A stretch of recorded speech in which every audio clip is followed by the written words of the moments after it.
Halimaw si Justin Brownlee sa wakas nakatalo na ang Gilas Pilipinas ng isang European team. Iyak ang Latvia kay JB mga idol, tanggal angas ng Latvian player na to nang magyabang sa Gilas. So eto na mga idol, Olympic qualifying tournament sa Latvia, Gilas Pilipinas laban sa home team, ang world's number 6 sa FIBA men's ranking. Bahagyang nasorpresa ang Latvia sa performance ng Gilas Pilipinas sa pagsisimula ng first quarter. 8-0 run ang hatid ng mga Pilipino dahil yan sa dalawang big man natin, Kai Sotto and Junmar Fajardo. Sa deep 3-pointer na to ni Justin Brownlee nagbigay statement ang Gilas Pilipinas na kaya ding pumalag ng mga Pinoy sa mighty team ng Latvia.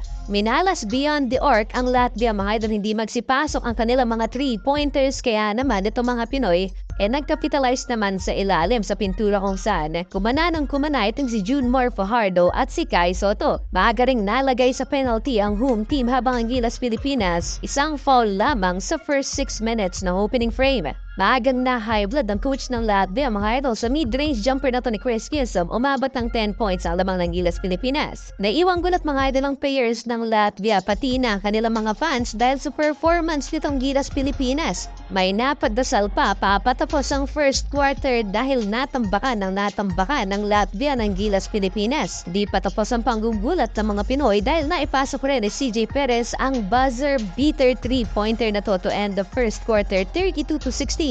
End of opening frame. Second quarter, halo-halo na ang reaksyon ng Latvia. Mukhang confused ang coaching staff na to ng kalaban. CJ Perez to Kai Sotto, reverse 200 dunk. Back-to-back field goal for Kai. So far, may 9 points na ang Pinoy center. 7-minute mark na buhayan ng Latvia sa kanilang 3-pointer pero agad namang nakasagot itong si Kevin Kiambao. Napailing pang isang fan na to dahil meron tayong stretch big. After ng solid run ng Gilas Pilipinas, nagkalat si CJ Perez mga idol, 1 of 5 shooting from the field. Dito nagka-momentum ang Latvia, naipit pa si Dwight Ramos at piniskel masyado ng former NBA player na si Rodion Kurucs.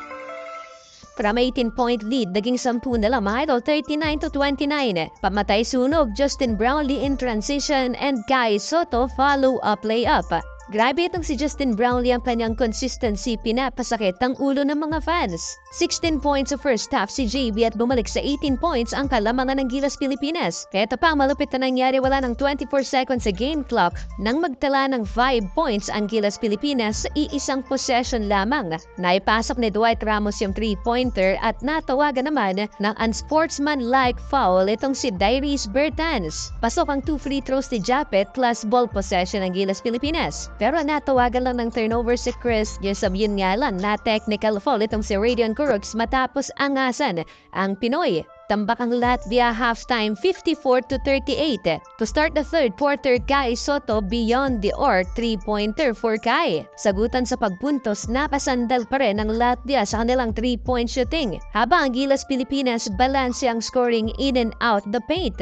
May dalang swerte yata talaga ang Gilas Pilipinas. Tingnan niyo naman tong napakahirap na tira ni Dwight Ramos, pumasok pa bang shot. May naiiyak na sa nangyayari mga idol dahil in control pa rin ang Gilas Pilipinas at umabot na nga mga idol ng 20 puntos ang inahabol ng home team. Napakaganda ng game plan ni Coach Tim Cone, moving without the ball. Talagang inadapt na rin ni Coach Tim Cone ng modern playing style hindi lang sa NBA pati na sa EuroLeague. 4-minute mark, lobo pa ng lobo ang kalamangan ng Gilas Pilipinas. Eto na naman si Dwight Ramos, tough shot. Ginalit na Rodion Kurucs, ayun naghalimaw si Dwight.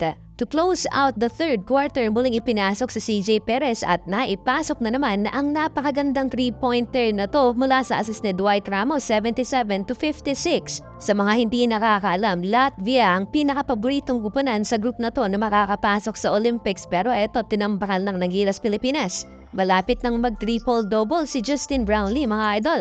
Start of fourth quarter, naipasok ni Zoric ang 3-pointer na to. Muling napunta sa Latvia ang momentum at naibaba ng home team sa 15 points ang lamang ng Gilas Pilipinas. Under 7-minute remaining, naibaba pa sa isang dosena ng Latvia ang kalamangan ng mga Pinoy. Pagod na ang starting 5 ng Gilas Pilipinas. Kagaya sa laban kontra Poland, parang bumigay rin ng mga Pinoy dito sa first 5 minutes ng fourth quarter. Baba na lang sa 10 points ang inahabol ng Latvia last 4 minutes. Pamatay sunog Justin Brownlee 2-point jump shot.